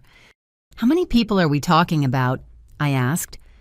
At least 30 customers over 8 months, Jake replied. Small amounts individually, 2,000 here, 5,000 there, but it adds up quickly. My mother made a small, wounded sound. Tyler, how could you do this to innocent people? Tyler's response was defensive and pathetic. I was going to pay everyone back. I just needed one big win to make everything right. With whose money? I demanded. You'd already spent your customers' money on your own gambling. I was using credit advances and loans to keep the system running until I could hit a jackpot. The delusion was complete. Tyler had convinced himself that stealing from dozens of people was justified because he intended to pay them back with hypothetical future winnings. Jake looked at his watch with obvious impatience. This family therapy session is touching, but we have business to conclude. Tyler owes us $50,000 plus interest and investigation fees. His customers collectively are owed about $150,000 in fraudulent bets. Total debt, approximately $220,000. The number hung in the air like a death sentence. And you expect me to pay that with my lottery winnings, I stated. Tyler made commitments on behalf of his family, Frankie replied. We're just here to see those commitments honored. Those commitments were made without my knowledge or consent. Jake's expression hardened. Lady, I don't care about your family's internal politics. Tyler used your lottery win as security for his debts. That makes you a party to this arrangement whether you like it or not. The legal absurdity of their position would have been laughable if not for the very real threat they represented. That's not how contracts work, I replied calmly. Tyler can't use assets he doesn't own as collateral. Maybe not legally, Jake admitted. But we're not operating in the legal system here. We're operating in the real world where people who don't honor their commitments face consequences. My father finally found his voice. What kind of consequences? Instead of answering directly, Frankie pulled out his phone and showed my father a series of photographs. I couldn't see the images clearly, but my father's reaction told me everything I needed to know. Jesus Christ, my father whispered, his face going white. Those are examples of what happens to people who run betting scams and don't make restitution, Jake explained conversationally. We don't like being used as unwitting participants in fraud operations. Tyler slumped against the wall, apparently realizing for the first time that his con game had made him a target for people far more dangerous than ordinary loan sharks. But here's the good news, Jake continued with false cheerfulness. Tyler's sister won $5 million. Even after taxes, that's enough to cover all debts with money left over for everyone to walk away happy. Except I'm not paying Tyler's debts, I stated firmly. The temperature in the room seemed to drop 10 degrees. Both men focused their attention on me with the kind of intensity that suggested they weren't accustomed to hearing the word no. Ms. Sullivan, Jake said slowly, I think you might be misunderstanding the seriousness of this situation. I understand it perfectly. Tyler committed fraud against multiple people while accumulating gambling debts he can't pay. Those are his problems, not mine. Frankie stepped closer and I could smell cigarettes and cheap cologne. Those problems become family problems when Tyler made promises using family assets. Tyler doesn't have access to my assets. He never did. But he told us he did. He told his victims he did. That means a lot of dangerous people think your family has money that should be used to make them whole. The implicit threat was clear whether or not I actually owed anything. I'd been marked as a target by multiple criminal groups who believed Tyler's lies about family money. My mother started crying again, but this time her tears seemed genuine rather than manipulative. Anissa, please, we're all in danger because of Tyler's choices. Can't you just pay these men so we can be safe? The request was heartbreaking because it came from real fear rather than greed. My mother had finally realized that Tyler's actions had put the entire family at risk. Mom, if I pay Tyler's debts, it doesn't solve the underlying problem. It just teaches him that his family will always bail him out of the consequences of his choices. But it would solve the immediate problem, my father added desperately. We could all be safe, and then Tyler could get help for his addiction. I looked at my family, truly looked at them, and saw people who'd been systematically destroyed by Tyler's manipulation and lies. They weren't evil. They were victims of his sociopathic behavior. There's something you all need to understand about Tyler's situation, I said quietly. This isn't his first criminal enterprise. Tyler's head snapped up. What are you talking about? I walked to my laptop and pulled up additional research I'd conducted over the past weeks. Tyler, you've been running variations of this scam for years. Remember the investment opportunity you pitched to Uncle Mike 2 years ago? The business partnership with your former boss, the cryptocurrency venture you convinced 3 neighbors to invest in.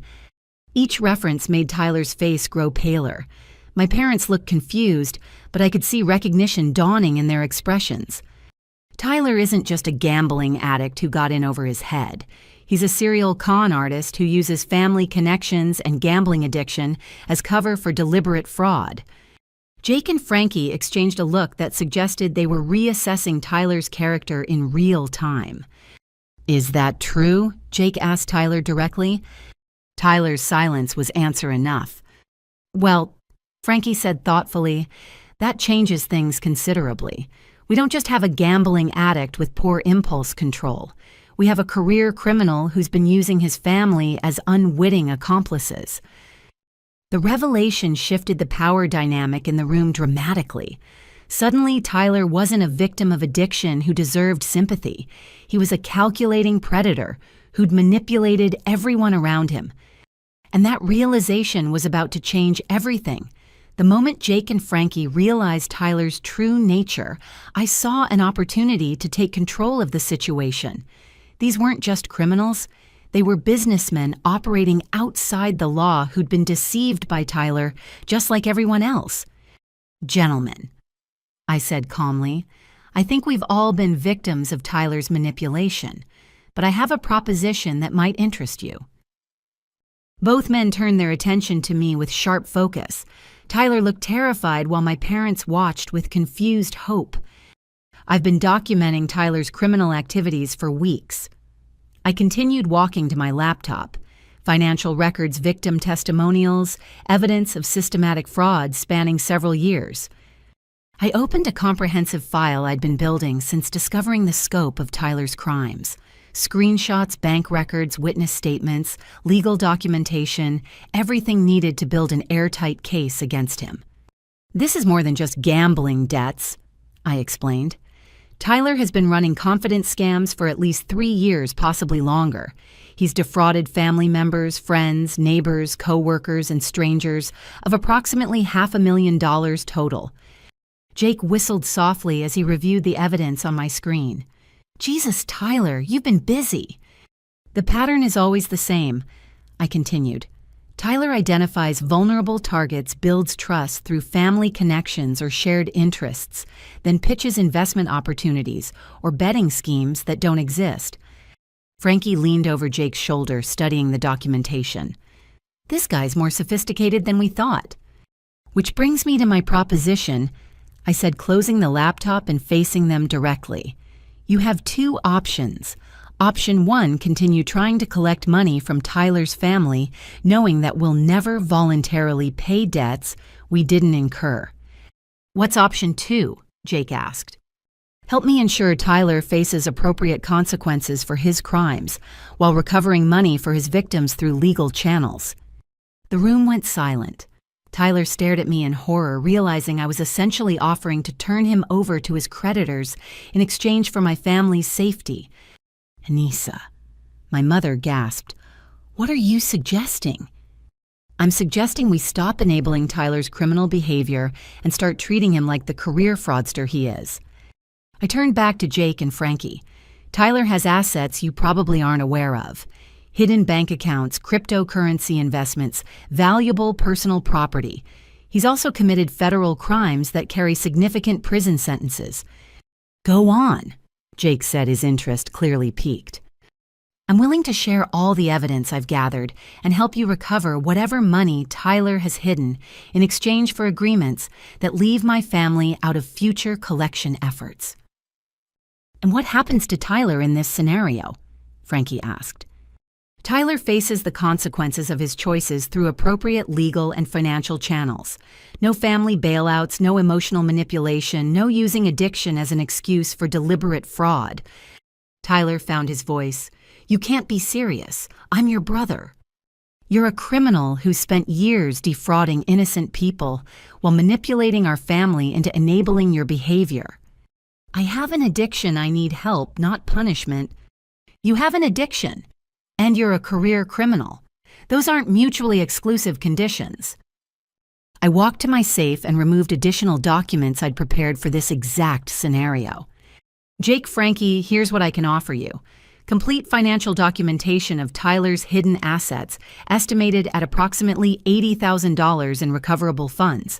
Legal documentation of his fraud schemes that could be used to pursue civil judgments, and cooperation with any legitimate law enforcement investigation." Jake examined the documents with growing interest. "This is impressive research." "I've been preparing for this conversation for weeks.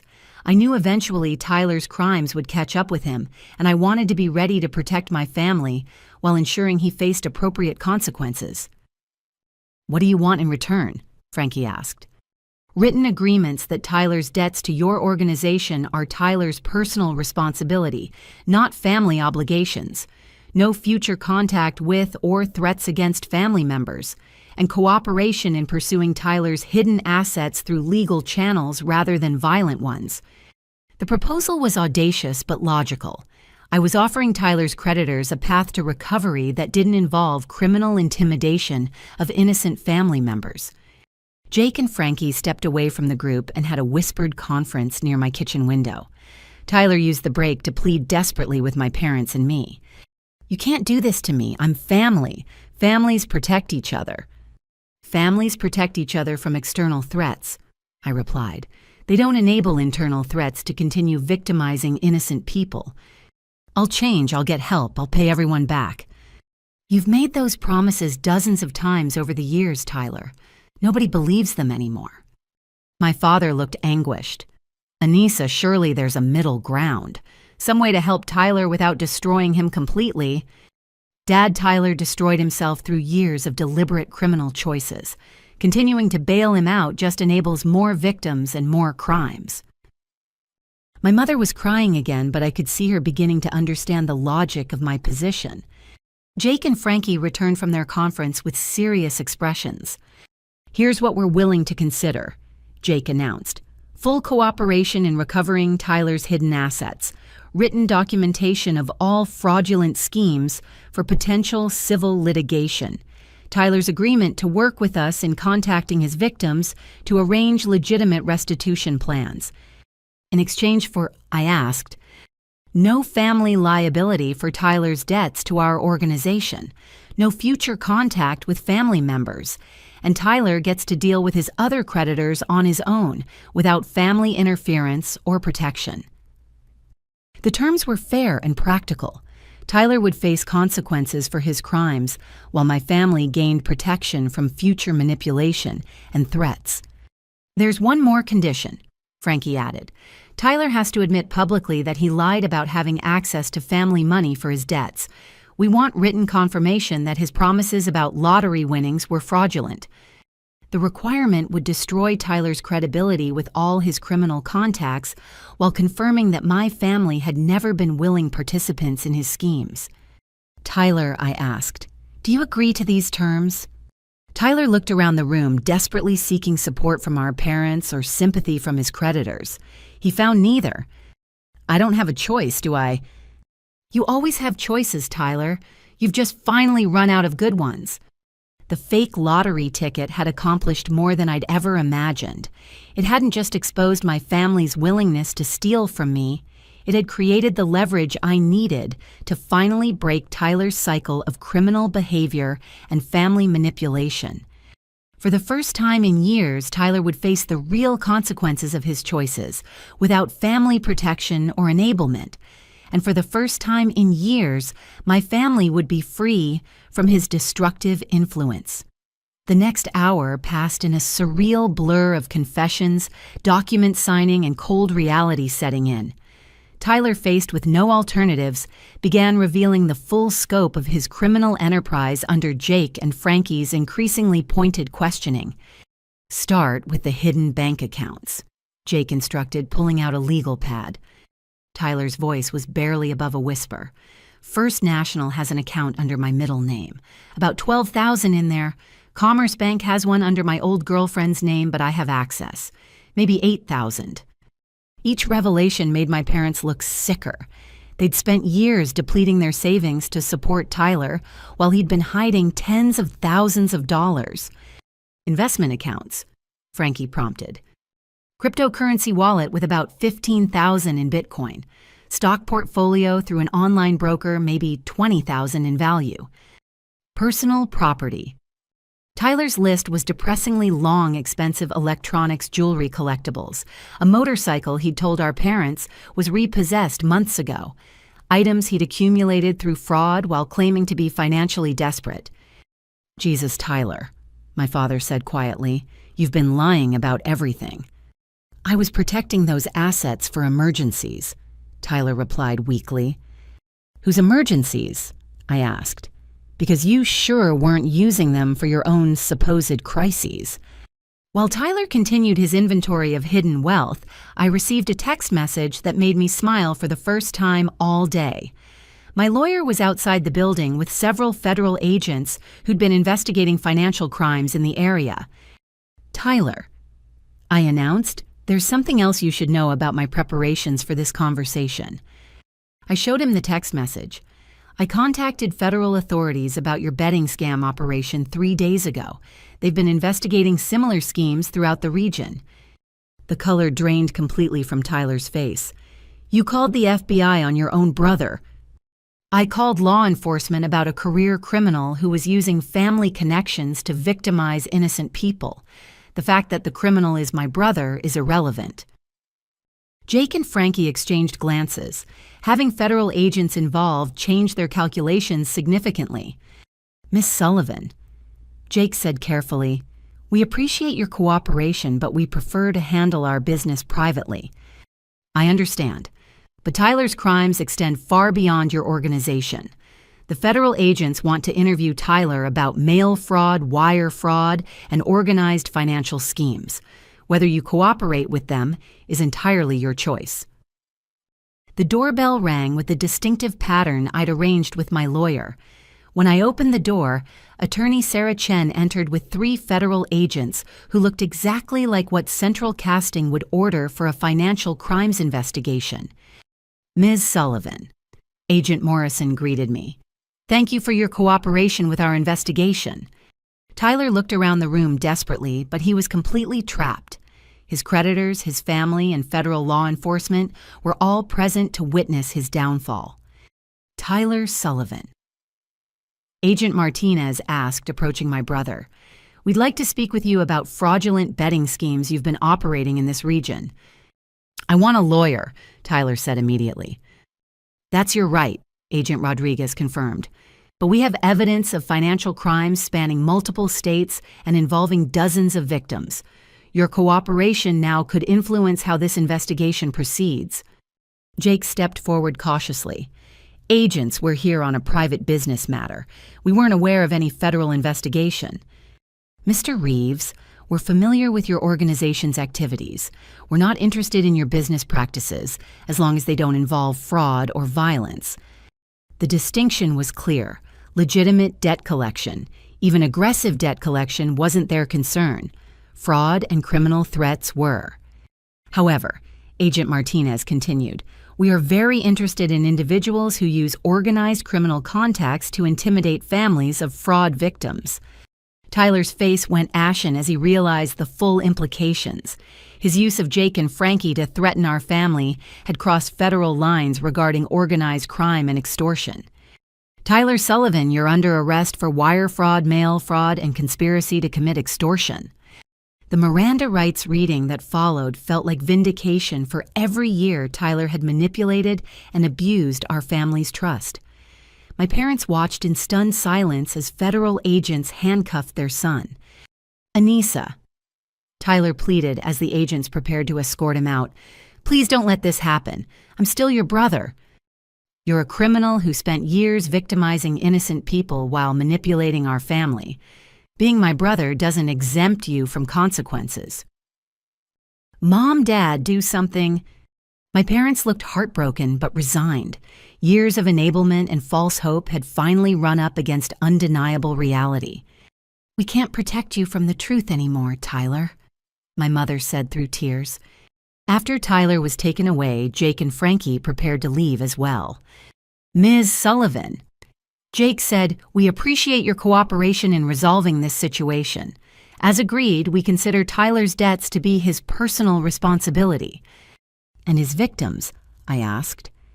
"The federal agents have procedures for victim restitution.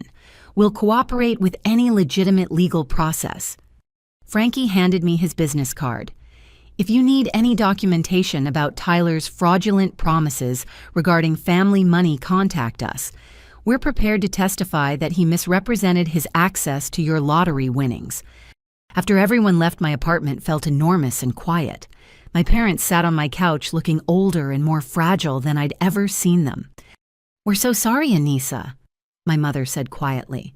"We had no idea how bad Tyler's problems really were." "We failed as parents," my father added. "We enabled his behavior for years instead of holding him accountable." The admission was painful, but necessary. Tyler's arrest was just the beginning of a long process of accountability and healing for our entire family. "What happens now?" my mother asked. "Now Tyler faces consequences for his choices, while we figure out how to be a healthy family without enabling criminal behavior." I sat down across from them and pulled out one final document from my lawyer. "Tyler will probably serve federal prison time. His victims will have opportunities to recover money through restitution processes. His creditors will pursue his hidden assets through legal channels." "And us?" my father asked. "We get family therapy to address the toxic dynamics that allowed Tyler's behavior to continue for so long. We learn to love each other without enabling destructive choices." The fake lottery ticket had accomplished everything I'd hoped for and more. It had exposed Tyler's true character, revealed my family's willingness to enable criminal behavior, and created the documentation needed to ensure he finally faced appropriate consequences. Most importantly, it had freed our family from Tyler's manipulative control for the first time in decades. The real healing could finally begin. 6 weeks after Tyler's arrest, I sat in a family therapy session with my parents, watching them struggle with the reality of what their enabling had created. Dr. Rebecca Santos, a specialist in family trauma and addiction, had been guiding us through the painful process of understanding how our family dynamics had allowed Tyler's criminal behavior to flourish. "Margaret Robert," Dr. Santos said gently, "I want you to think about the moment you first realized Tyler had serious problems that required professional intervention, not family bailouts." My mother twisted her wedding ring nervously. I think it was when Anissa showed us all that evidence. Seeing it laid out like that, all the lies, all the manipulation. I realized we'd been living in denial for years." My father nodded slowly. I kept telling myself that Tyler just needed one more chance, one more fresh start. I convinced myself that family love could fix his problems. "And what do you understand now?" Dr. Santos prompted. "That love without boundaries isn't really love," my father replied. "It's enabling. We were so afraid of losing Tyler that we lost ourselves and nearly lost Anissa, too." The past 6 weeks had been transformative in ways I hadn't expected. Tyler's arrest had initially devastated my parents, but it had also forced them to confront 20 years of denial and poor decisions. Without Tyler's constant crises dominating family conversations, they'd begun to see our relationships clearly for the first time. "Anissa." Dr. Santos turned to me. "How has it felt to watch your parents awakening to these realities?" "Painful, but necessary. I've spent my entire adult life feeling like the outsider in my own family because I refused to enable Tyler's behavior. It's validating to finally have my parents acknowledge that I was right to set boundaries. The breakthrough had come during our third session when my parents finally admitted that their favoritism toward Tyler hadn't been about need or love, but about their own guilt and fear. "We felt responsible for Tyler's problems," my mother had confessed. "He was always more sensitive, more emotional than Anissa. When he struggled, we thought it was because we'd been too hard on him as a child." "So you overcompensated," Dr. Santos had observed. "We gave him money, made excuses, cleaned up his messes, and we expected Anissa to understand because she was stronger and more capable." The realization that they'd punished me for being responsible while rewarding Tyler for being irresponsible had been devastating for them to acknowledge. But the most important development was their genuine commitment to change. They'd enrolled in financial counseling to address the debt they'd accumulated enabling Tyler. They'd joined a support group for families of addicts and criminals. Most significantly, they'd agreed to complete transparency about family finances and decisions. "We want to rebuild our relationship with you based on respect and equality," my father had told me during our last session. "No more expectations that you'll sacrifice your well-being for Tyler's problems." The transformation wasn't just emotional, it was practical. My parents had taken concrete steps to protect themselves from future manipulation. They'd changed their bank accounts, updated their wills, and established clear boundaries about financial assistance for any family member. Tyler, meanwhile, was facing the full consequences of his choices. Federal prosecutors had charged him with 14 counts of wire fraud, mail fraud, and conspiracy. His court-appointed attorney had advised him to accept a plea agreement that would result in 4 to 6 years in federal prison.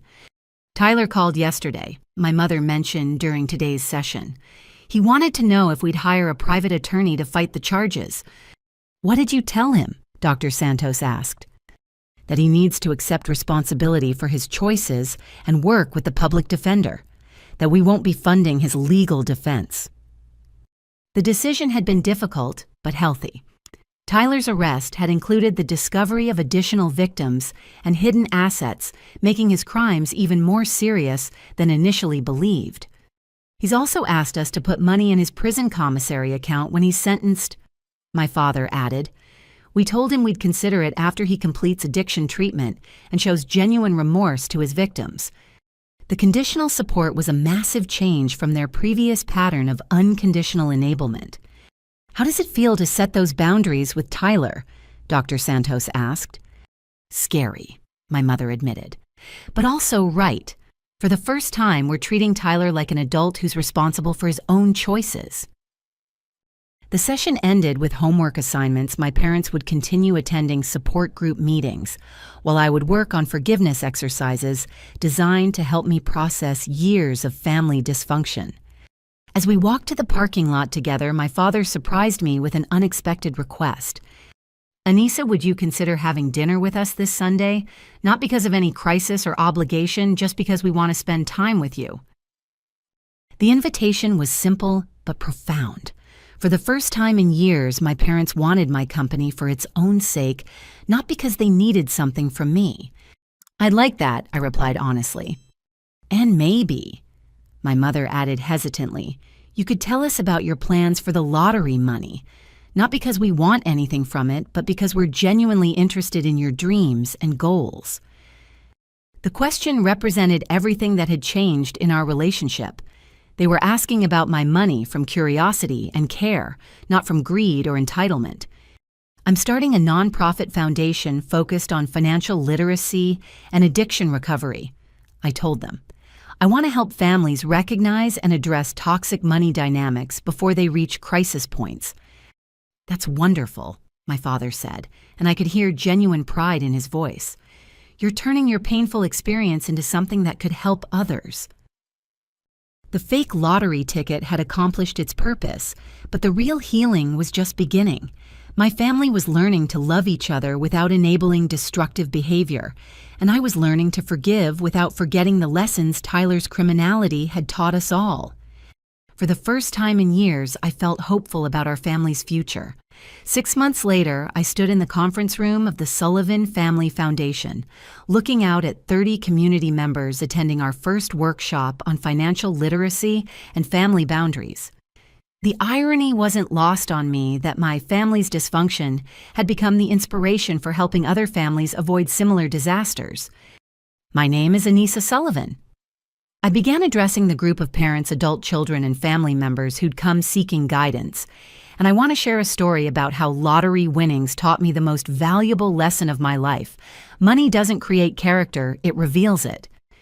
The audience listened intently as I outlined the framework I'd developed over months of research and therapy, the warning signs of financial manipulation within families, the difference between helping and enabling, the importance of boundaries in loving relationships.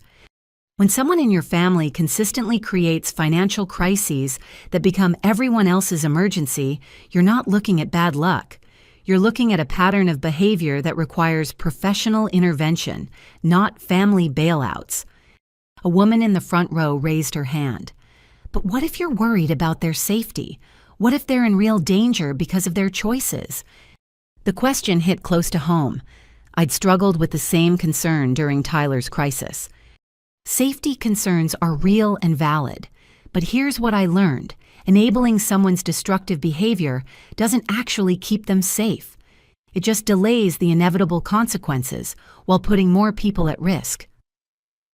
I explained the concept of tough love versus abandonment, the importance of supporting treatment over supporting addiction, and the difference between helping someone face their problems versus helping them avoid consequences.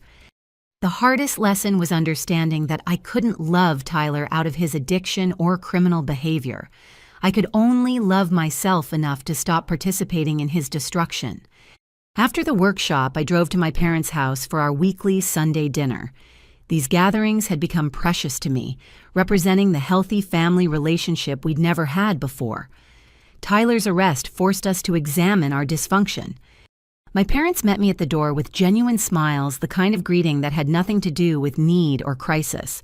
Mom had prepared my favorite meal without any special occasion, while Dad had researched articles about nonprofit management to better understand my work. "How was the workshop today?" Mom asked as we settled around the dinner table. "Powerful. There was a family dealing with almost identical issues to what we went through. Adult son with gambling problems, parents depleting retirement savings, sister being pressured to contribute her inheritance. "Did you tell them about Tyler?" Dad asked. I shared our experience without using names. The important thing was helping them see the pattern and understand their options. We talked about the foundation's growth, my plans for expanding programming, and their own continued healing journey. Both parents had maintained their commitment to therapy and financial counseling, rebuilding their savings, while establishing healthy boundaries with all their children, including me. "We got a letter from Tyler," Mom mentioned toward the end of dinner. Tyler was 8 months into a 5-year federal sentence, housed at a minimum security facility that offered addiction treatment and vocational training. His letters home had gradually evolved from self-pity and blame to genuine accountability and remorse. "He's completed the first phase of his gambling addiction treatment program," Dad explained. "His counselor says he's making real progress in understanding how his behavior affected others." "How do you feel about his progress?" I asked. "Cautiously hopeful," Mom replied, "but also realistic. Dr. Santos helped us understand that Tyler's recovery is his responsibility, not ours." The healthy skepticism was a dramatic change from their previous pattern of unconditional belief in Tyler's promises to change. "He asked if he could write to you directly," Dad added. "He wants to apologize for everything he put you through." I'd been expecting this request for months. Tyler's prison counselor had mentioned that making amends was part of his treatment program. "I'm willing to read a letter from him, but I want to be clear about my boundaries. Tyler's recovery is important, but it doesn't erase the consequences of his choices. He'll need to earn trust through consistent actions over time, not just words." "We understand," Mom said. "We've learned the same lesson."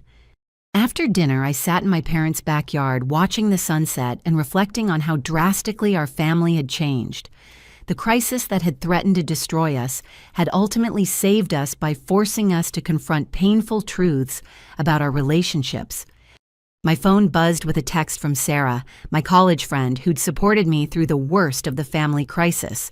"How's the newly functional family doing?" "Still healing, but genuinely hopeful," I texted back. "Turns out almost losing everything taught us what was actually worth keeping." The foundation had processed applications from 43 families in just 6 months, providing everything from financial counseling to legal referrals to family therapy connections. Every success story reminded me that our family's pain had purpose when it helped others avoid similar destruction. But the most profound change was personal. I'd learned to trust my instincts about people's character, to set boundaries without guilt, and to understand that love sometimes required saying no to people who expected yes. The fake lottery ticket had been a tool, but the real transformation came from choosing truth over comfort, accountability, over enablement and self-respect, over family approval. As I prepared to leave my parents' house, Dad handed me an envelope. "Tyler's letter," he explained. "Read it when you're ready. No pressure either way." Driving home, I thought about the woman at today's workshop who'd asked how to know when someone's addiction had become the family's addiction. The answer was simple: when their crisis becomes your emergency, when their choices determine your happiness, when enabling them feels easier than watching them face consequences. My lottery win had given me financial security, but the crisis it revealed had given me something more valuable: the knowledge that I deserved relationships based on mutual respect rather than one-sided sacrifice. That night, I finally opened Tyler's letter. It was 3 pages of genuine remorse, detailed accountability for his crimes, and specific plans for making amends to his victims. No manipulation, no blame shifting, no requests for money or sympathy. "I understand why you can't trust me," he'd written. "I understand why our family needed to be protected from my choices. I hope someday I can earn the chance to be your brother again, but I know that's my responsibility to prove, not your obligation to give." The letter represented real change, the kind that could only come from facing genuine consequences and doing the hard work of recovery. I started drafting my response. Tyler, I'm proud of the work you're doing to understand and address your addiction. When you're ready to continue this conversation after your release and after you've made meaningful restitution to your victims, I'll be here. But our relationship moving forward will be based on your actions, not your promises. As I finished writing, I realized the most important lesson the lottery had taught me, winning $5 million, was nothing compared to winning back my self-respect and my family's health. Sometimes the biggest jackpot isn't money. Sometimes it's learning who you really are when everything else falls apart. Now I want to hear from you. Have you ever had to choose between family loyalty and your own well-being? How did you handle pressure to sacrifice your success for someone else's poor choices? Share your experiences in the comments below. If this story resonated with you, please like this video, subscribe for more real-life stories about family dynamics and personal growth, and share this with anyone who might be struggling with similar situations. Thank you for listening, and remember, you deserve relationships that celebrate your successes rather than exploiting them. Until next time, take care of yourselves.